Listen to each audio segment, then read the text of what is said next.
केजरीवाल ने कहा, कांग्रेस के साथ सीटों के समझौते के बातचीत अंतिम दौर में, गठबंधन की घोषणा जल्द। आम आदमी पार्टी के राष्ट्रीय संयोजक अरविंद केजरीवाल ने कहा है कि लोकसभा चुनाव के लिए दिल्ली में गठबंधन के लिए कांग्रेस के साथ बातचीत अंतिम चरण में है।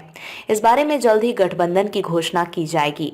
अरविंद केजरीवाल ने पंजाब में स्वतंत्र रूप से संसदीय चुनाव लड़ने के अपने फैसले पर पुनर्विचार करने की संभावना को खारिज कर दिया। वहीं दिल्ली में कांग्रेस के साथ आप के गठबंधन की संभावनाओं के बारे में उन्होंने कहा कि कई दौर की चर्चा हो चुकी है और बातचीत अंतिम चरण में है। कांग्रेस के साथ गठबंधन की घोषणा बहुत जल्द की जाएगी। उन्होंने कहा कि अन्य राज्यों के लिए भी कई दौर की चर्चा हो चुकी है और बातचीत अंतिम चरण में है।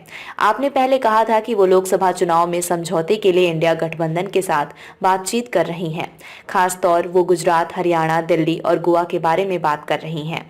आपके राष्ट्रीय महासचिव संगठन संदीप पाठक ने हाल ही में कहा था कि पार्टी ने गुजरात में कांग्रेस के 26 लोकसभा सीटों में से 8 की मांग की है। उन्होंने कहा कि आपने पिछले विधानसभा चुनाव में कुल 13% वोट पाकर 5 सीटें जीती थीं। गुजरात और आगामी चुनाव के लिए राज्य में 8 लोकसभा सीटों का दावा किया, जबकि शेष 18 कांग्रेस को देने की पेशकश की।